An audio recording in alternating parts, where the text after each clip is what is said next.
Gracias, Buenas tardes, doctora. licenciada. Buenas tardes, licenciada. Adelante.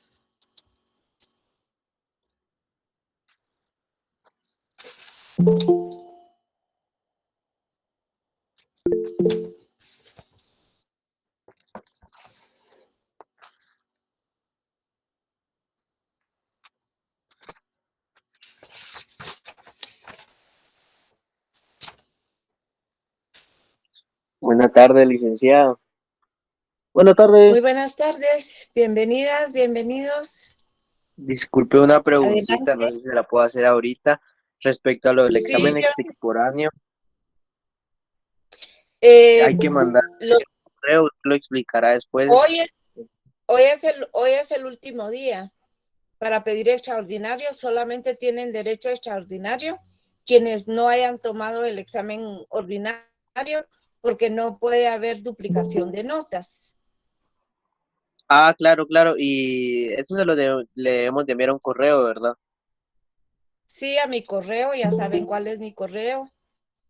No viera que no, es que le comento que Dra yo salí Sandoval, DRA Sandoval Argueta, @email.com. Si alguien lo puede escribir ahí en el chat, por favor, yo se lo pediría, por favor. Ok, muchas gracias, y solo le tengo que enviar el correo explicándole el motivo, ¿verdad? Y sí, la nota justificativa ahí de una vez. Ah, ok, muchas gracias. Sí. Y las dudas son a mi correo, ahí ustedes lo tienen. Esdras, por favor. Esdras, ¿has levantado la mano? No, licenciada, disculpe, me confundí. Muy bien.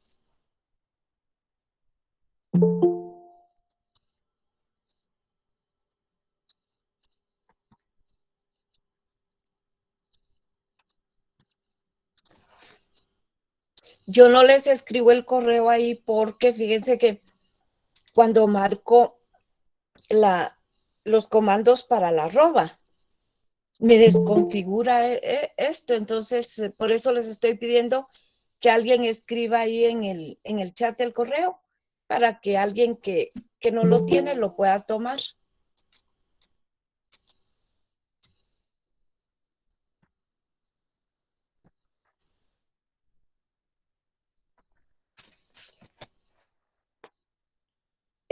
Bueno, estaríamos hoy entonces. Hay muchísimas gracias, Sheni. Ahí está, drasandovalargueta@gmail.com.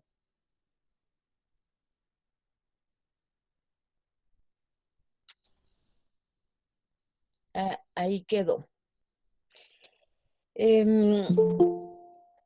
Bueno, estamos entonces con la tercera sesión de clase respecto de las acciones y la división del proceso civil. Es lo que nos corresponde trabajar hoy.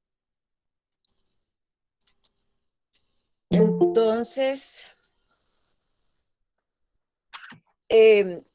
tendríamos que existen también importantes acciones en materia de sucesión, es decir, el tema de las herencias, en el cual los romanos crearon la hereditatis petitio, que es una acción de carácter civil que se tramita como una vindicatio, o sea, como la acción reivindicatoria cuando existe algún poseedor que tiene los bienes de la herencia y son reclamados por el legítimo heredero.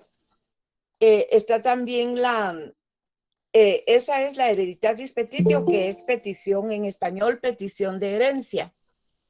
Está la bonorum possessio. Bonorum significan bienes, entonces posesión de los bienes, que es una acción pretoria, la cual ejercita el demandante cuando el demandado no acepta un litigio para pedir la herencia.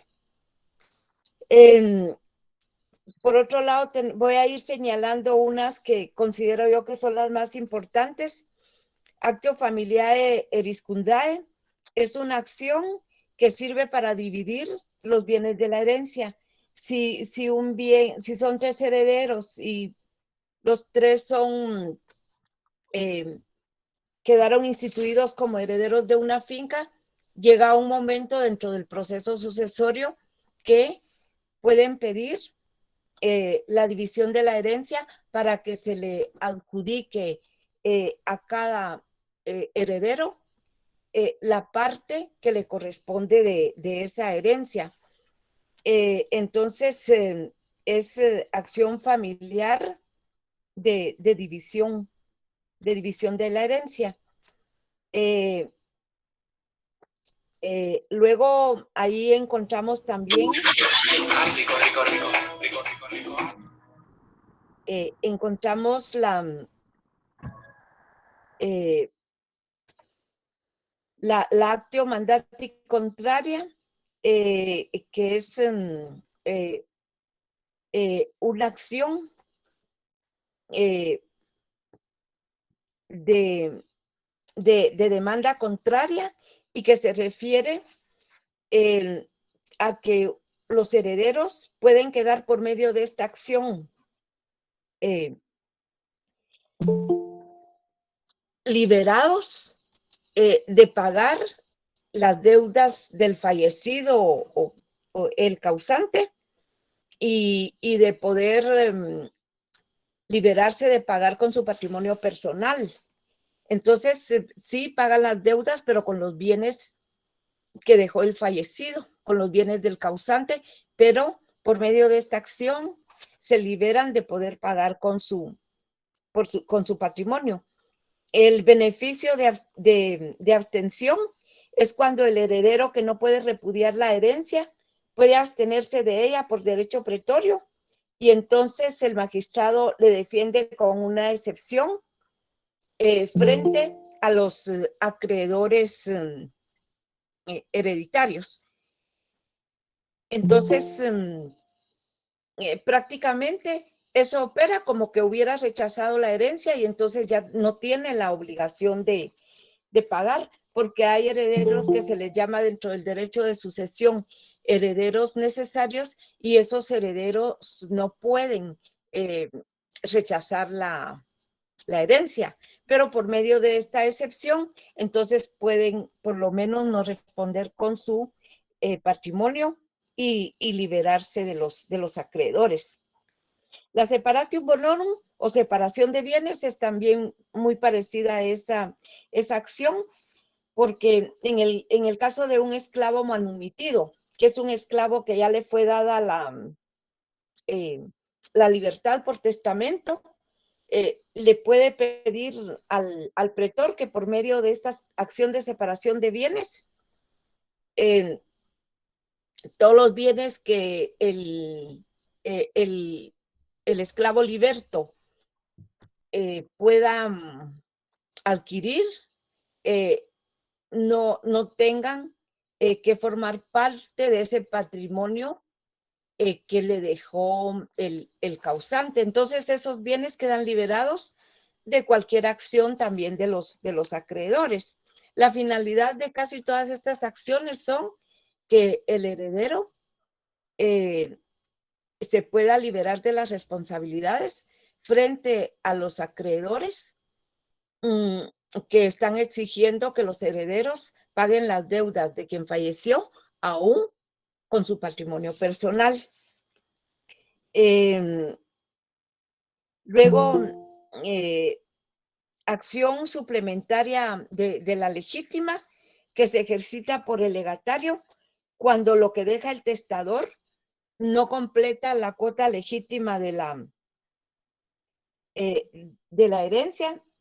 Entonces se tienen que hacer deducciones para poder completar la cuota de los herederos legítimos, quitándole una parte a los legados que ha instituido el testador.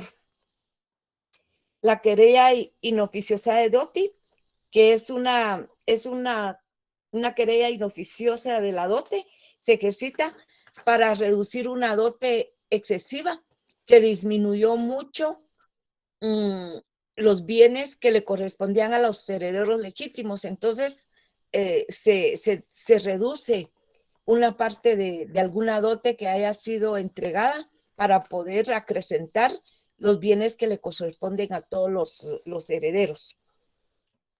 Luego, pasamos también a las acciones civiles para exigir el cumplimiento de las obligaciones. Ahí tenemos la actio fruti, derivada, por ejemplo, de un hurto. Si una persona le hurta unos bienes a otra, entonces se puede iniciar la actio fruti para que los bienes sean devueltos.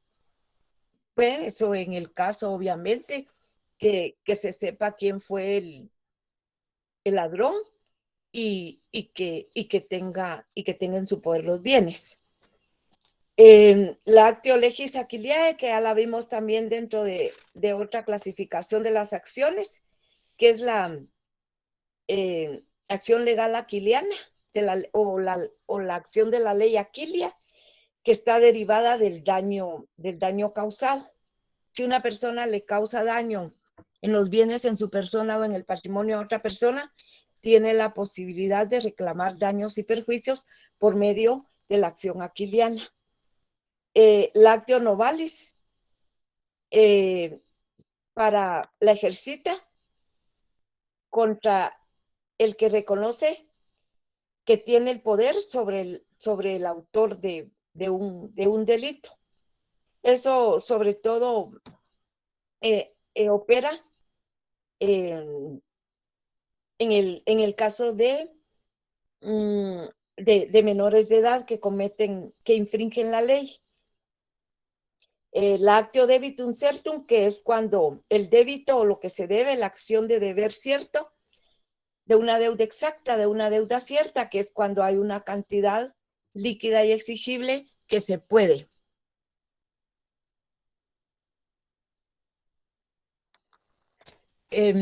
Para Jessica que me pone aquí una nota en el chat. Jessica, yo te pido por favor que ahí acaban de... Jenny muy amablemente escribió mi correo en el chat, entonces por favor mándame a ese correo tu problema. Eso sí, se tienen que identificar con número de carnet, sección, y que su correo esté ahí claro para ver yo qué es lo que pasó. Si procede, yo califico la situación y les indico si procede o si no procede y las razones por las cuales no procede. Jessica, ¿me escuchas? Jessica Karina.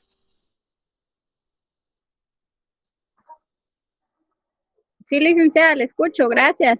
Bueno, entonces ahí estoy esperando tu correo, porque aquí Gracias. dentro de la clase no puedo estar solucionando problemas particulares porque estamos trabajando Gracias, licenciada, perdón. con la Gracias. lección. No hay ninguna pena, pero ahí tenemos la vía específica que tenemos para todo esto. Gracias por estar aquí. Estoy. Vaya, Jessica, la orden. Entonces, tenemos la acción incierta, que es cuando no se puede determinar cuál es la cantidad exigible.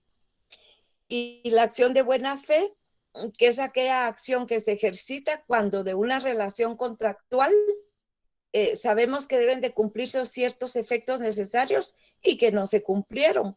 Por ejemplo, si una persona tenía que aportar su capital a una sociedad y no aportó el capital, entonces se le inicia esa acción por buena fe. Luego tenemos la actio locati.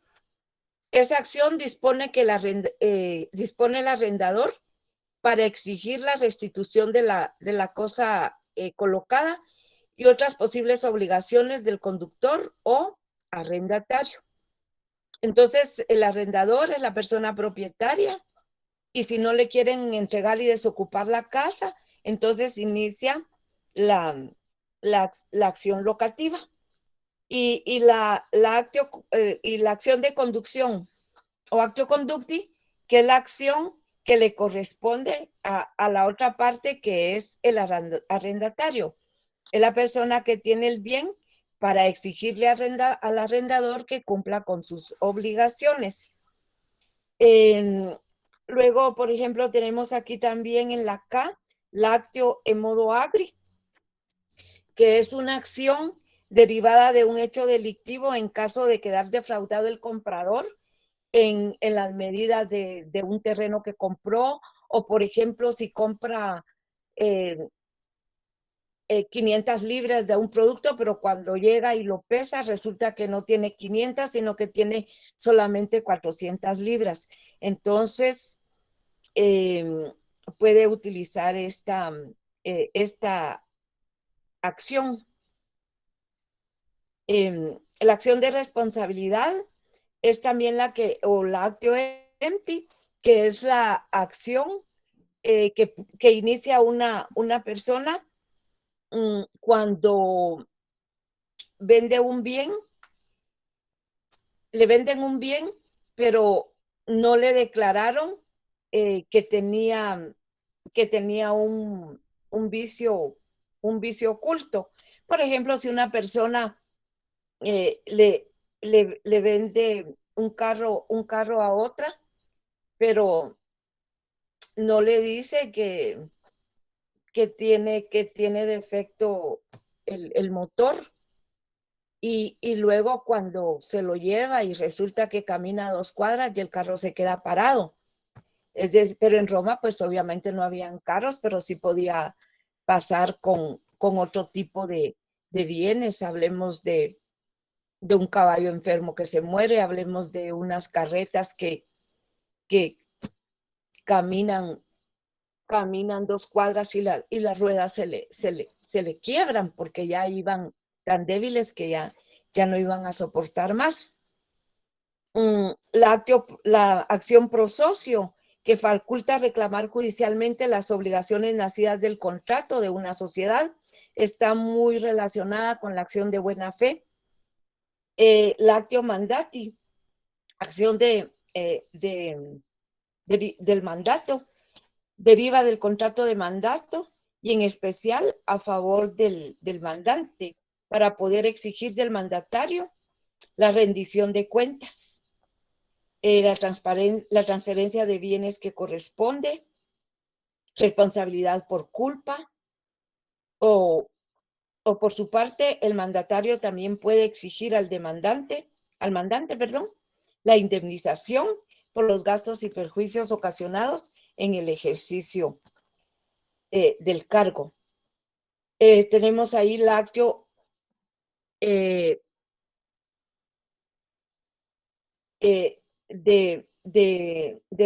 razón, la acción de razón de distraendo, que es para solicitar la rendición de cuentas de una persona que tiene bienes de menores a su cargo. Entonces, si el protutor o el curatela, un curador, que es el que se encarga de vigilar el cierto ejercicio de la tutela, y se da cuenta que o intuye o tiene noticia que ese administrador no está ejerciendo una buena administración de los bienes de esa persona menor, entonces puede utilizar esta acción para obligarlo a rendir cuentas de esa tutela. Y así encontramos más acciones. Aquí me voy a referir a la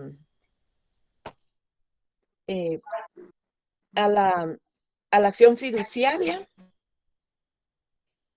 actio fiduciae, por medio de la cual los bienes que han sido entregados al fiduciario en un acto también de confianza y no los quiere devolver, se le pueden pedir por medio de la acción fiduciaria.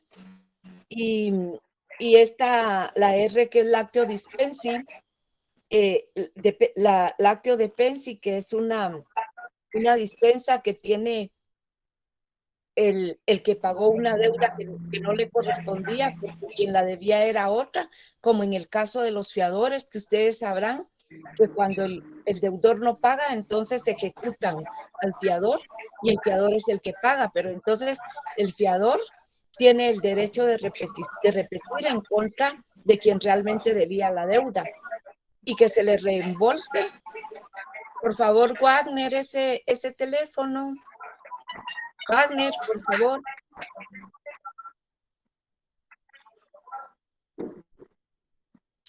Entonces, en ese caso, pues todas estas acciones se pueden ejercitar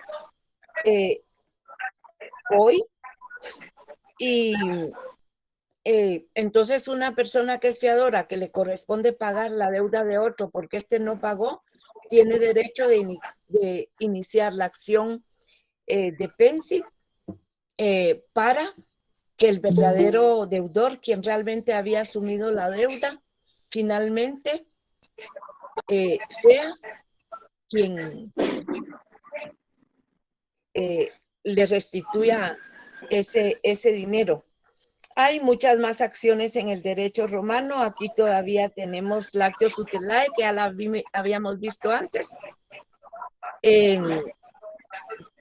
mediante la cual acción tutelar se puede exigir al terminar una tutela una indemnización por el comportamiento negligente de la persona que ejerció esa tutela. Y luego está la acción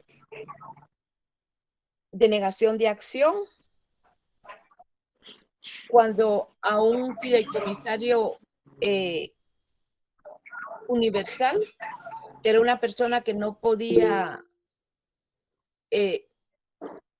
comprar porque no era ciudadano romano, entonces por medio de esa acción se le considera también como un heredero universal y por lo tanto propietario de los bienes que se le dieron en usurpa.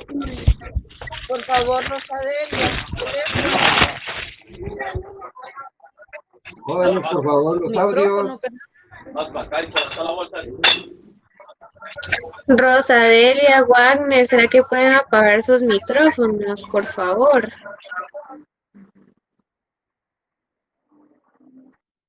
Gracias. Bueno, y por ejemplo, la actio condicticia, por la cual es ejercitada para ejercitar una donación cuando la persona a quien se le han donado los bienes no ha cumplido con las condiciones impuestas y también por ingratitud. Supónganse que una persona le hace una donación a otra de sus bienes, pero con la condición de que se encargue de darle su alimentación y todos los cuidados que necesita la persona. Y la persona que recibe los bienes en donaciones se comporta ingratamente y no lo hace, entonces por medio de esta acción de condición puede pedir que se revoque esa donación y que los bienes regresen a la persona propietaria que los había donado. Y así tenemos la última que tenemos acá, que es la actio rei uxoriae. Por medio de esta acción, la mujer o el papá de esta mujer pueden pedir la restitución de la dote. Como se recuerdan que en el derecho romano las mujeres tenían que llevar una dote que la prestaba el padre o una tercera persona. Entonces, por medio de la de la acción luxuriae. Luxuriae significa también esposa. Se puede pedir que se regrese la dote. Y luego también dentro del derecho romano se crearon lo que se denominan las excepciones, que es una forma de defensa para que la persona que era demandada pudiera tener entonces un derecho de defensa si se le iniciaba una acción, por ejemplo, para cobrarle el préstamo de un dinero. Entonces, la persona que era demandada o defensora podía oponer una excepción. En este caso, supónganse que había pagado y tiene el documento, entonces opone la excepción de pago. De esta manera, entonces el juez tendrá que tomar la decisión de absolver a la persona que se comprobó dentro del juicio que efectivamente ya pagó. Tanto las acciones que hemos visto se utilizan hoy en el derecho procesal guatemalteco, también las excepciones están divididas de la misma manera como las dividió el derecho romano, porque el derecho romano las dividió en prejudiciales, las excepciones, que son las que se oponen de inmediato en el momento mismo en que se inicia el litigio, como por ejemplo una excepción de pago. Hay otras que se les llaman dilatorias, porque se oponen en la contestación de la demanda.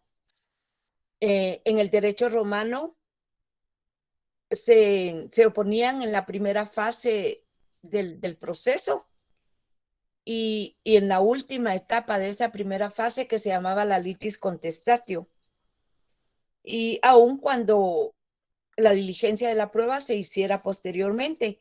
Y las perentorias, que son excepciones que se oponen en cualquier momento del proceso, siempre antes de la sentencia.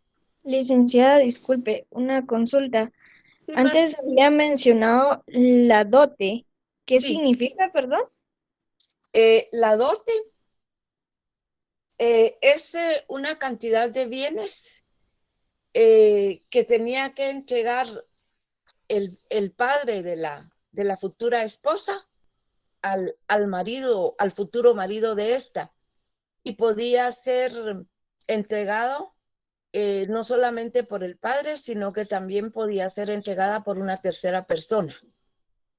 Entonces era una costumbre dentro del derecho romano, pero que trajo consecuencias de carácter jurídico, y por eso terminó incluyéndose dentro de los conflictos que los romanos tuvieron que resolver cuando se pedía el regreso de la dote o cuando se pedía la disminución de la dote, por ejemplo, por medio de las acciones. Aníbal, por favor.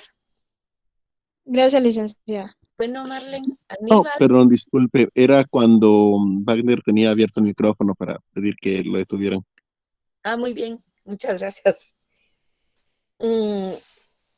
Entonces, así como el derecho había civil y derecho honorario, y así como acciones, habían acciones que nacían del derecho civil y acciones que nacían del derecho pretor o del derecho honorario, también las excepciones, habían unas que nacían del derecho civil y otras que nacían del derecho honorario, y habían unas excepciones que se podían oponer en cualquier momento, pero además en el transcurso del tiempo, porque no prescribían, es decir, que no perdían su efecto por el transcurso del tiempo, y habían otras que sí tenían señalado un plazo, por ejemplo, el plazo de 1 año. Las pretorias estaban sujetas a plazo, normalmente era el plazo de 1 año, Y si después del año se quería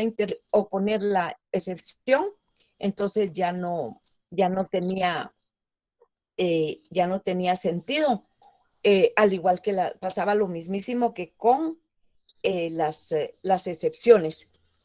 Y todavía aquí, con las excepciones, se da una triangulación con respecto de la acción, porque el actor o demandante interpone la acción en contra del demandado, pero el demandado a su vez tiene la oportunidad de rebatir la hipótesis planteada por el demandante. Y entonces a esto se le llama en el derecho romano replicatio, la replicatio. Hasta aquí llegamos con este primer tema de las acciones y las excepciones. Quisiera saber si hay dudas o comentarios, porque después pasaríamos a analizar la división del proceso civil judicial en el derecho romano. Por favor.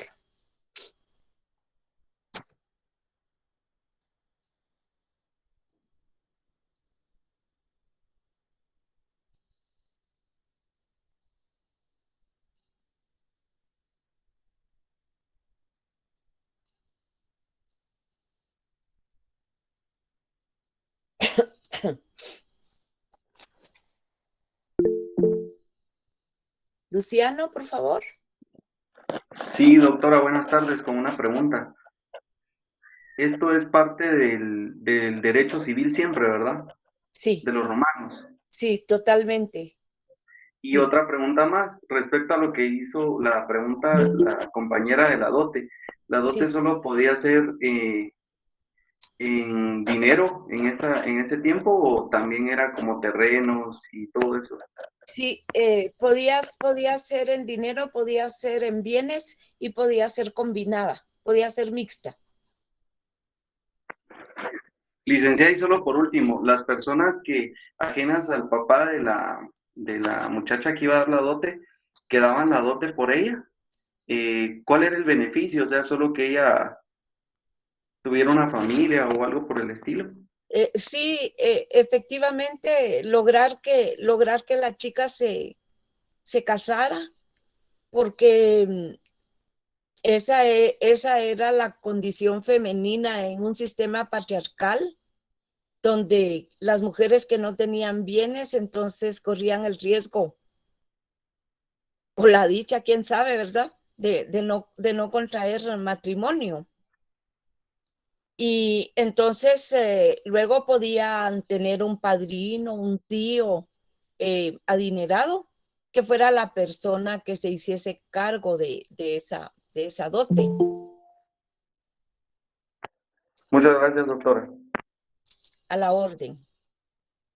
¿Algún otro comentario o pregunta que tengan, por favor?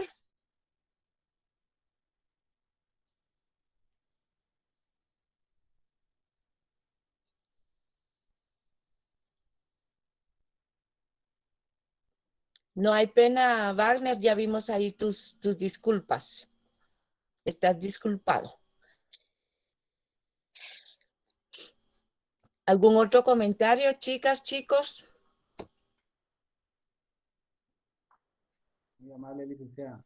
Bueno, entonces pasamos ahora a la división del proceso judicial.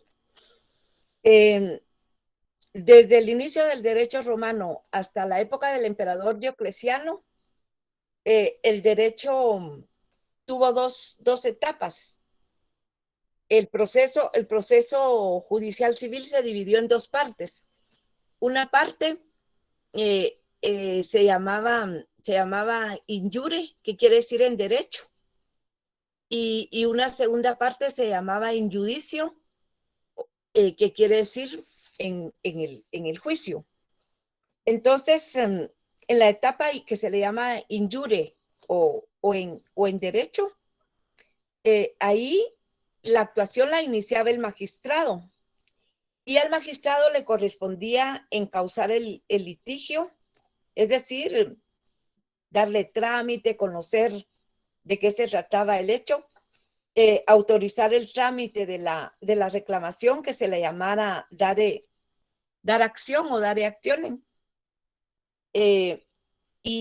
o si no, también impedir que siguiera, y a eso se le llamaba denegar la acción. Entonces, esas partes de todas maneras las tiene hoy a su cargo el juez, que tiene que conocer del asunto, y entonces también tiene la potestad de darle acción o de negar la acción. Dentro de esa primera etapa in iure, hay una parte muy importante que es la litis contestatio, que era la última actuación de la fase in iure, y en esa actuación se designaba al juez que iba a resolver la controversia, se delimitaban los puntos sobre los que iba a versar el juicio, se le ordenaba al juez que debía de dictar la sentencia en la última fase del proceso, y entonces toda esa actuación se llevaba a cabo delante de testigos para que dieran fe de toda la actuación que se estaba llevando a cabo. Entonces, la litis contestatio tenía 3 efectos. Un efecto que se llama consuntivo de la acción, efecto consuntivo, un efecto novatorio y un efecto regulador. Explicando cada uno de ellos, tenemos que toda vez que se ejercitara la acción, el actor ya no podía iniciar una acción por ese mismo asunto que había quedado establecido en la litis contestato, porque puede ser que haya variado su pretensión inicial. Un efecto novatorio también, porque pudo haber sido que en la litis contestatio se cambió la pretensión, y al final de la litis contestatio, después de haberse celebrado la litis contestatio, puede ser que la pretensión cambió. Entonces, por eso se habla, novar significa cambiar en español. Entonces, el efecto novatorio. Y en español se dice igual. Y un efecto regulador también, porque fijaba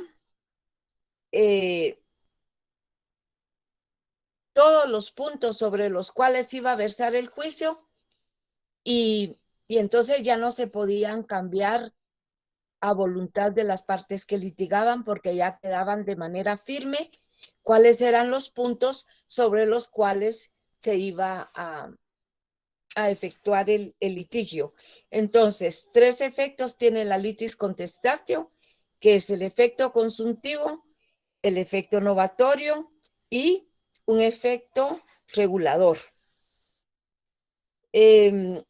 Luego, la litis contestatio se dio sobre todo en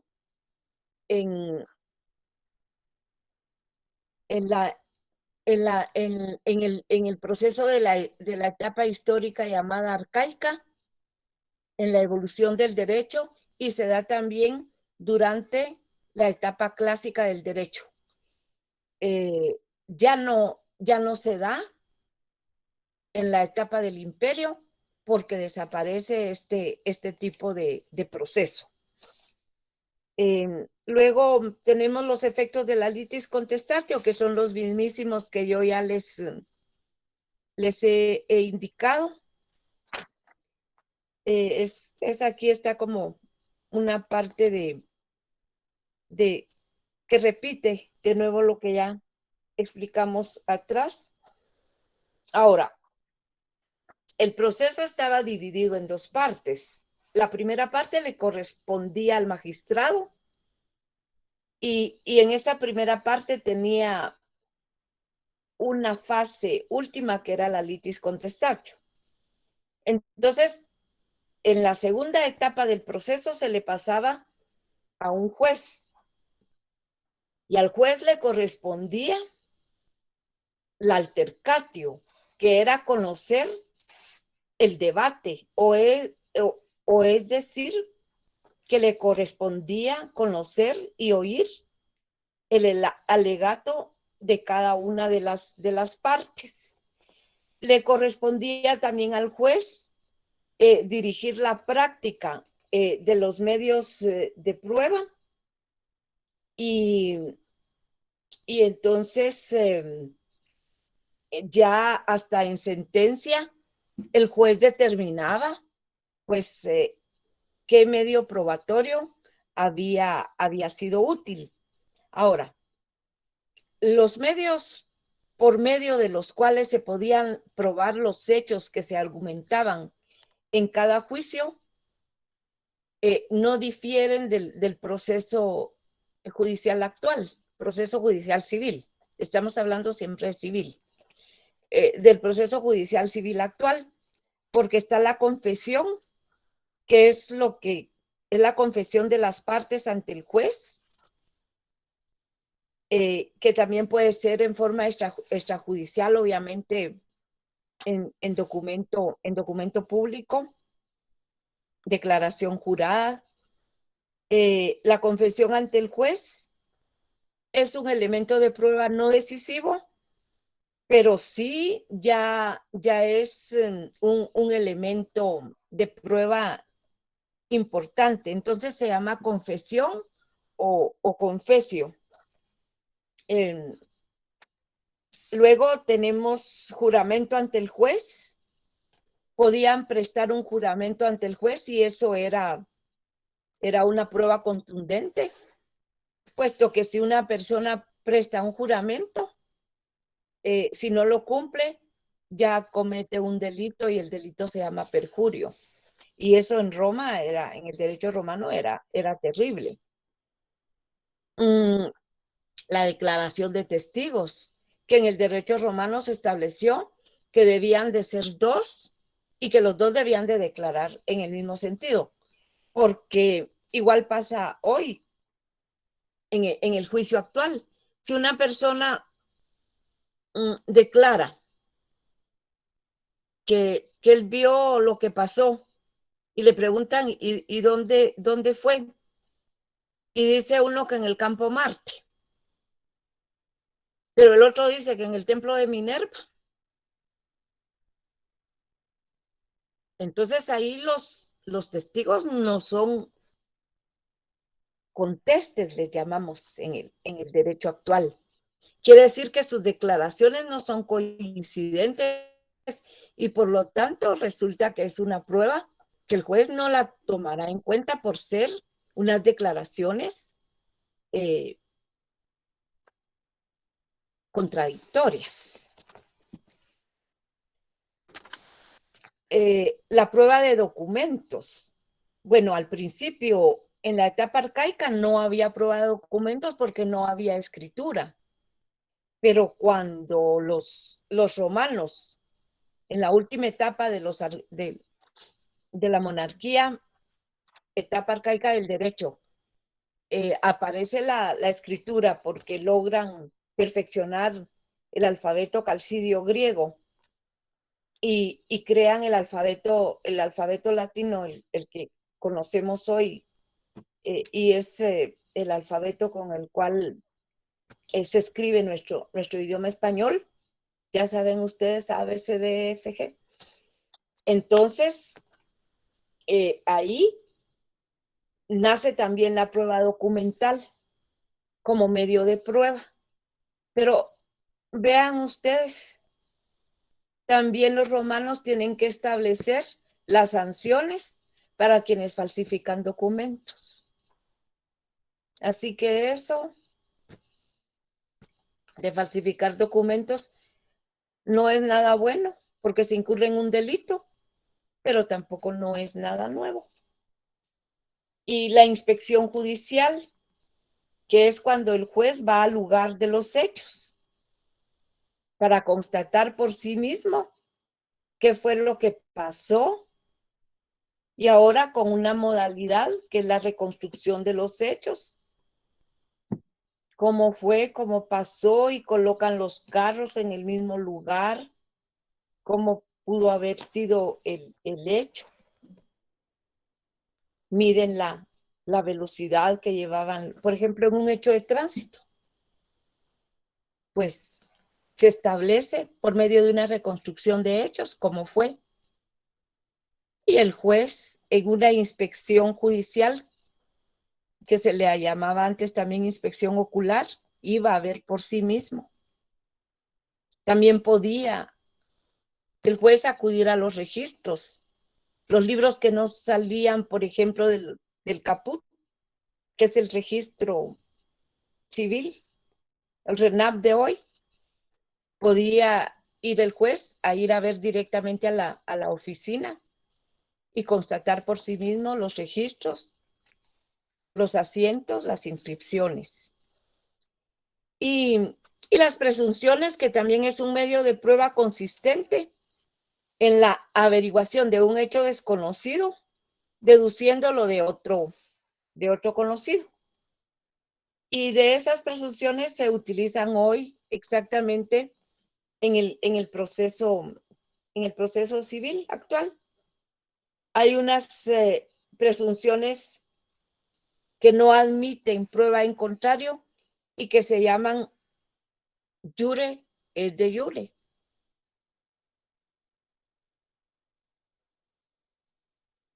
Que a las 12 de la noche, que a las 12, es decir, a las 24 horas, mejor dicho, que a las 24 horas es de noche. Eso no necesita prueba en contrario, porque todos sabemos que las 24 horas, a las 24 es de noche. Pero hay otras presunciones, como la juris tantum, que pueden ser destruidas por una prueba en contrario. Supónganse que el romano le estaban pidiendo el reconocimiento de un hijo y él lograba probar que él no había estado en Roma. Por lo tanto, no había posibilidad de yacimiento con la mujer que reclamaba la paternidad, porque él se había embarcado y estaba en guerra en Egipto. Entonces, esa es una presunción que sí admite prueba en contrario. Si los retrotraemos al derecho actual,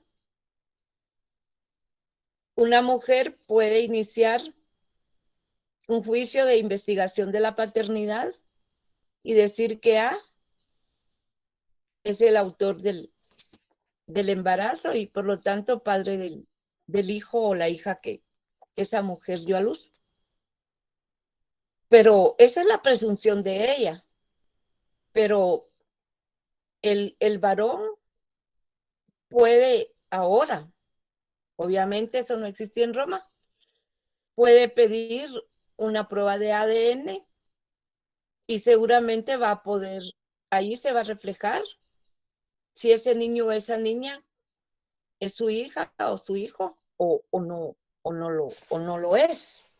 Entonces, son las presunciones juris tantum las que no admiten, las que sí admiten prueba en contrario.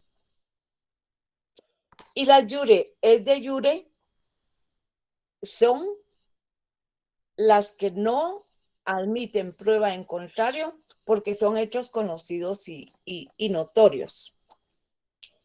Luego, la persona que demanda es la persona que tiene la obligación de probar lo que afirma, y a eso se le llama carga de la prueba. Es igual en nuestro proceso civil actual, excepto en casos muy particulares como el derecho laboral, que se da la inversión de la carga de la prueba, y es al patrono a quien le toca que probar los hechos que afirma la persona trabajadora. Luego viene la sentencia, que es el pronunciamiento hecho por el juez para resolver la controversia sometida a su conocimiento. Y esa sentencia puede ser una sentencia declarativa, cuando, por ejemplo, se declara que una persona está unida de hecho a otra persona, que en Roma se le llamaba concubinato y aquí se le llama unión de hecho. Las declarativas, que hay condenatorias y absolutorias, porque dictan una sentencia donde declaran que A, por ejemplo, no le debe nada a B, por lo tanto es una sentencia absolutoria. Pero si declara que A le debe 30 sestercios a B y tiene que pagarlos, más un pecunio extra por indemnización, ahí, por ejemplo, tenemos una sentencia que es condenatoria, siempre hablando dentro del derecho civil. Dentro del derecho civil también hay sentencias absolutorias y hay sentencias condenatorias. Y constitutivas son aquellas que le adjudican un derecho a una persona. Entonces las constitutivas hacen nacer nuevos derechos. El efecto de la sentencia es que una sentencia que está debidamente notificada causa lo que en derechos romanos se llama res sindicato, que nosotros aquí le llamamos cosa juzgada. Basada en un principio del derecho romano que se expresa con un aforismo latín, non bis in idem, que significa no dos veces lo mismo. Entonces, un asunto que ya fue juzgado, sobre el cual ya se dictó una sentencia que fue notificada a todas las partes y que no hay ningún recurso pendiente, entonces se le llama res sindicato o cosa juzgada. Y ese asunto ya no se puede volver a someter a un juicio, porque si alguien lo volviera a invocar para hacer una reclamación, entonces la parte demandada tendrá que oponer una excepción que se llama cosa juzgada. También cuando una persona no está conforme con una sentencia, puede recurrir a la nulidad pidiendo que se anule la sentencia o también una apelación. Entonces, se les llama remedios contra la sentencia. Y luego también tenemos que existió dentro de la justicia romana, dentro del derecho romano y su justicia, que el jus era realmente un juicio privado y donde a veces había un juez privado, y es lo que más adelante en las clases de proceso vamos a ver como el procedimiento arbitral. Ya habíamos hablado antes en otra clase también que habían jueces de derecho, que era el judex, estaba el arbiter, que no seguían un riguroso proceso, y que estaba el recuperator, que era la persona que se encargaba de resolver pleitos, litis o controversias entre romanos y extranjeros o peregrinos. Ahí entonces estaríamos terminando nuestro tema de hoy. Quisiera saber si tienen preguntas o dudas que con muchísimo gusto yo puedo irlas aclarando. María José, por favor. Buenas noches, doctora. Disculpe, en la parte donde dice remedios contra la sentencia, hay el inciso C dice acción contra la acción negligente del juez. ¿Me lo podría explicar, por favor?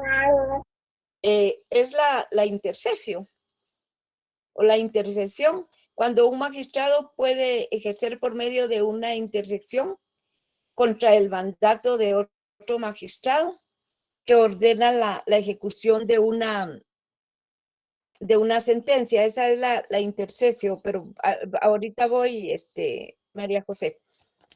Gracias, doctor. Entonces, la intercesión la pueden hacer dos magistrados de la misma categoría. Como ellos trabajan, se recuerdan que trabajan colegiados. Entonces, un magistrado puede interponer ese recurso en contra de la decisión tomada por el otro magistrado. Como que ahí se provoca un equilibrio. Y entonces, cuando un juez, igual que hoy, actúa con negligencia, se le pueden deducir responsabilidades.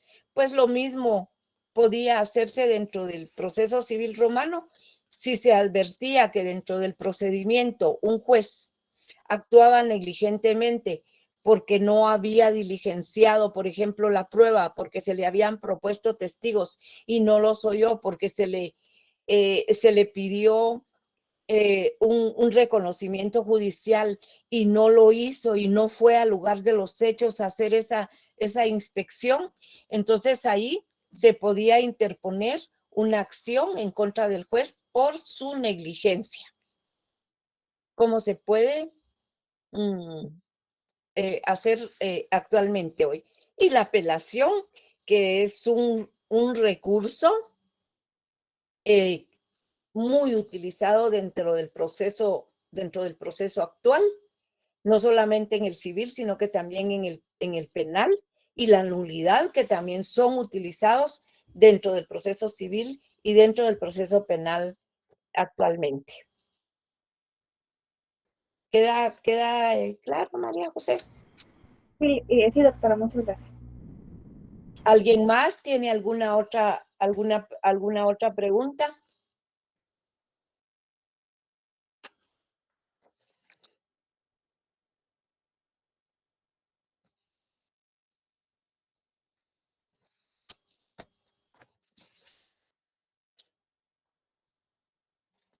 La parte del judicium privatum o justicia privada lo dejé solo señalado hoy porque cuando veamos los procedimientos del derecho civil, que es la acción de las leyes, el procedimiento formulario y el procedimiento llamado extraordinario primero y después ordinario, al final vamos a ver este juicio alternativo de la justicia alternativa, que es el juicio arbitral. Entonces, ahí tengo que volver a repetir lo mismo que tendríamos que ver acá. Entonces, quisiera saber si tienen más preguntas, dudas. Por favor, pregunten, no tengan pena.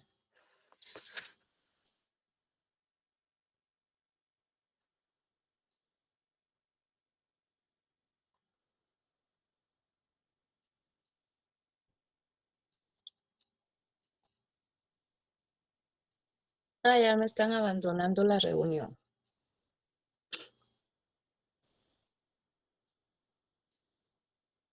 Una pregunta, ¿hay algún texto o tabla donde estos recursos se puede revisar cuáles perduran en la actualidad en la legislación guatemalteca? ¿O alguien se ha tomado la molestia de hacer una investigación como esa? Sí, la nulidad, esto se le llama también remedios procesales en la doctrina actual, y existe la nulidad, no existe la intercesio, existe la acción por la actuación negligente de un juez y existe la apelación también. Además existen otros recursos, pero de los fundamentales, que son la nulidad y la apelación, nacieron dentro del derecho romano y existen hoy por hoy. Sí, porque supongo los demás tienen su nombre en latín muy específico con el contexto, si no estoy mal. Claro. Entonces, puede ser que simplemente sea un tipo de apelación o solicitar la nulidad y en realidad ahorita veo que en derecho romano tenían un nombre específico para cada acción. Sí, los recursos aquí en el derecho romano es nulidad, se llamaba nulidad igual que ahora, y apelación se llamaba apelatio. ¿Qué Bueno, quieres? muchas gracias. Muy bien, Aníbal. Sí, era un proceso bastante tardado y delicado, y hoy peor todavía porque los procesos son tardadísimos. Una vez me encontré a dos colegas en un restaurante que estaban muy animados platicando, y yo sabía que eran dos abogados que llevaban un juicio donde cada uno representaba la parte contraria, ¿verdad? Y estaban celebrando con una botella de vino y todo. Los llegué a saludar y entonces les digo yo, ¿y ustedes qué andan celebrando? Y me dice uno, porque nuestro juicio está cumpliendo hoy 15 años, dice. Se ha oído de varios casos. Sí, hay juicios larguísimos, larguísimos, qué tremendo. Y eso sí, al final no es justicia. Ay, Dios mío. ¿Cómo están las cortes en Guatemala ahorita que no han elegido ni siquiera? ¿Cuánto llevan ya? Casi 2 años. ¿Qué mal? Las Sí, cortes demás. ya van por los 2 años. En octubre creo que cumplen 2 años. Ahorita ya. Qué horrible. Bueno, muchas gracias, Sí. licenciado. Bueno, entonces me despido de ustedes y por favor sigan estudiando.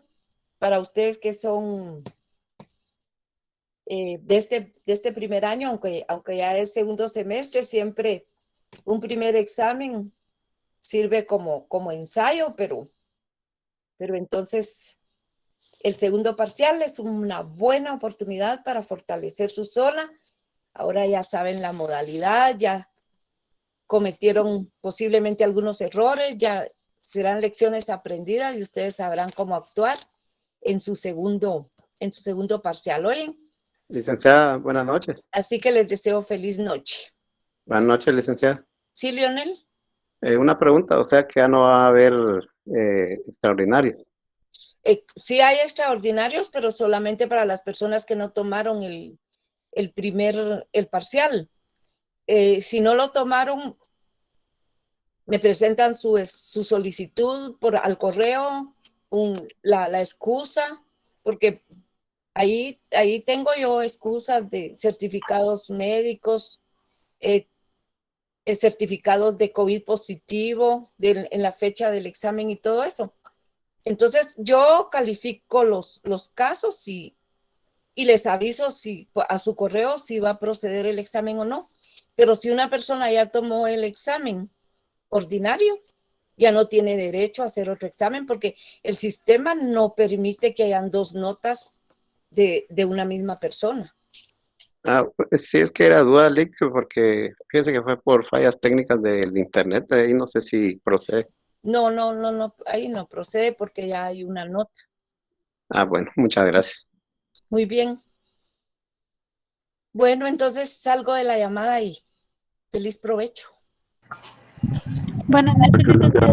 Gracias, licenciada. Linda noche. Bueno, Feliz noche, doctora. Gracias.